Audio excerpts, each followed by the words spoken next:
pakinggan natin, no? So medyo ingay lang to. So yung disadvantage ito, tawag dito, pagka maulan tsaka madaling dumumi. Bilitin mo nga ang konti mo.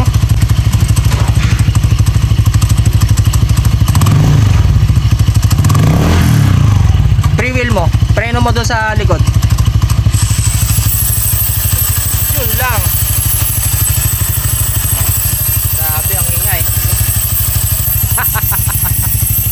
So taragis na yan. Sana kala mo may sira yung motor, no? Oh, grabe. Solid. Hindi na mag-overheat yung DDC housing natin dito. And problem solved na. Kailangan maingat ka lang dito, tsaka masipag kang maglinis.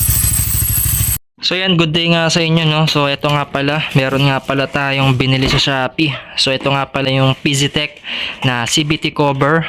So CNC na siya. So alloy na rin to.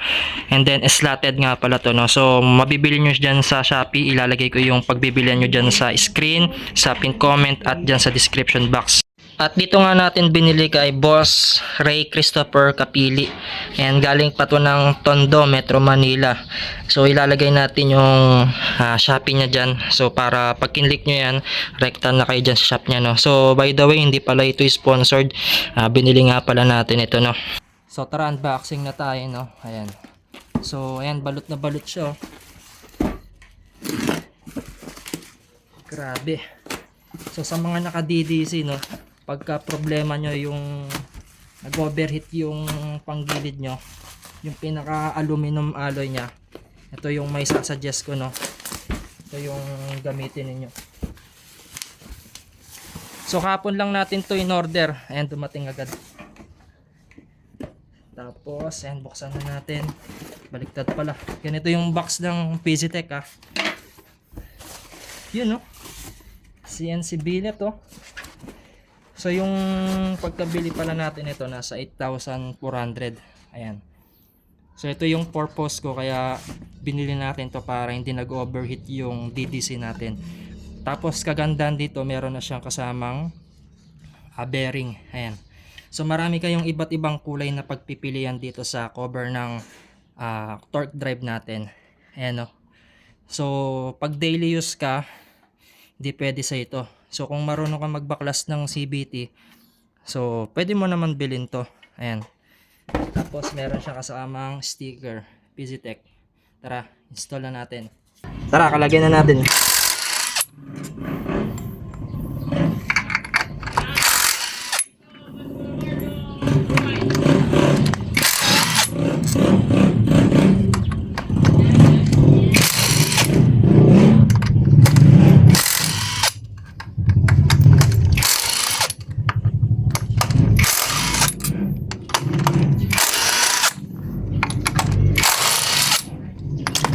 So sa mga na-click 160, nabili kayo ng El Nimbo na size 8mm kasi hindi nyo matatanggal yung cover, no, dahil dito meron pang nakatago dyan. So kailangan nyo pang tanggalin yung cover din dito.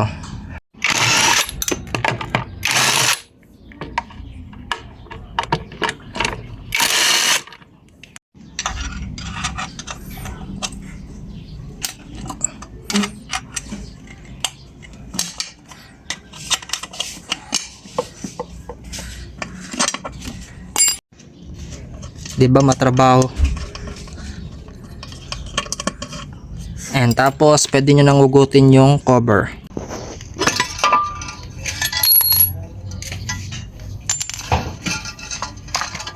So ito yung itsura ng DDC after 500 kilometers odo. Ayan. So bali 1K odo na pala to, no? Pero nung 500 km nilinisan na natin siya. So ito na yung itsura nung nung copper shim na nadudurog. Ayan, dyan siya napupunta. Ayan, pati sa ilalim meron din. So bali dito, tara, kabit na natin to, no? So kaya umorder tayo nito, ulitin ko. Etong DDC housing niya, itong alloy, sobrang init. So kapag sobrang init na nito, dumudulas yung belt. Kaya magpapalit tayo nito. Ayan. So ito yung pinakamagandang solusyon. Kaya kapag bumili kayo ng DDC ni Boss Maso, totono nyo sa bola, sa pulley, tapos sa gearing, yun yung mga magiging problema ninyo. Tapos ito, putik na yan na DDC na yan dahil dito napabili tayo. So kakabit ko na to. Tara. So dito meron na pala siyang kasamang dowel, no? Ayan, ito yung kagandahan dito, hindi nyo nakukunin yung dowel ng stock. So bali yan yung pinaka main problem ninyo kapag nag DDC kayo, no? Solid talaga. Ito lang yung solusyon para iwas overheat dun sa DDC housing. Ayan, ano kayang magiging itsura nito tsaka tunog. Grabe, magagamit na naman yung kapitbahay dito. Sobrang ingay. Tara, let's go, kabit na natin. Kulod na ng camera. Pangit yan. So ayan, pinagpapawisan tayo, putik yan. Ay, solid. Medyo mabigat lang siya. Kasi nga purong alloy.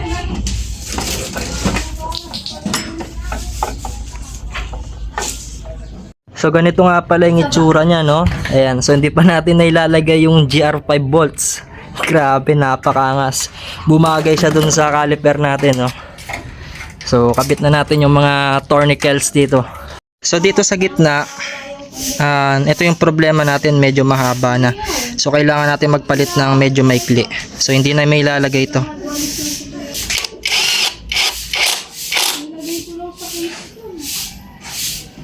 Tapos nung hinanap ko nun, wala na. Hindi, kita niya ate yan ang nilagay ko.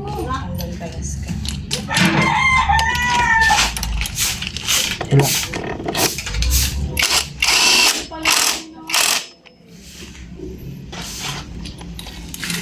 Tapos nung may mga dumaan, Huwag ka mo nang maingay. Kailangan mahaba dito sa ilalim.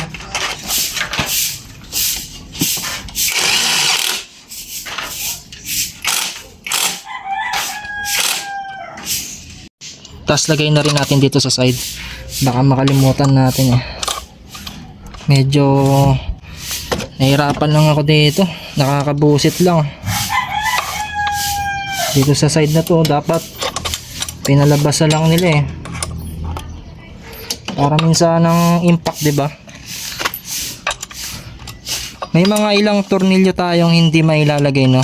So yung isa nilipat ko na lang doon sa gitna.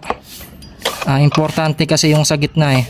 Kahit magkulang ng isa doon sa gilid, walang problema. Para kahit pa paano may mag-hold doon. Kasi medyo mabigat tong PZTech na CVT cover. And kailangan saktong higpit lang din dito. Kasi titanium tong GR5. So pagka naputol or na tawag dito, bumilog, wala tayong pangtatanggal. Ayan. So fit naman siya.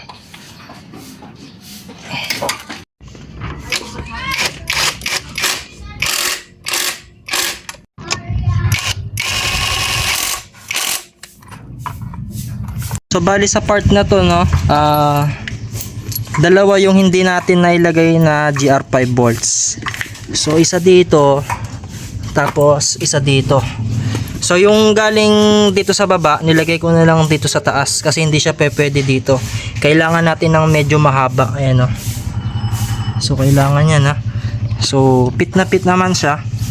So dalawa lang yung hindi natin nailagay. Tapos dito wala namang problema dito eh, kasi sa baba lang ito. So bali ito yung dalawa, no, yung maliit. So ililipat ko na lang yan. So ganyan lang yung purpose niya. Ayan, oh. So tala. Oh. So ito yung galing sa CVT natin. Ganito lang talaga siya kahaba. So hindi natin may kakabit itong mga GR5 natin, no. Sayang naman. So pwede naman natin mapakabit to, papa grinder lang, no. So tsaka na lang din siguro. Gamang, sindi mo, mong. pakinggan natin, no? So medyo ingay lang to. So yung disadvantage nito, tawag dito, pagka maulan tsaka madaling dumumi. Bilitin mo nga ang konti mo.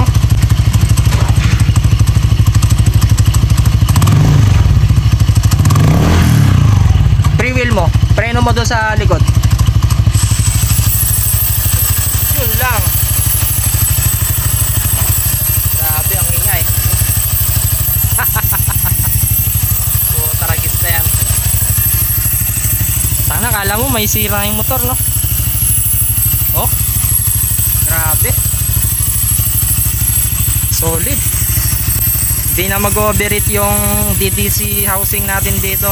And problem solved na. Kailangan maingat ka lang dito, tsaka masipag kang maglinis.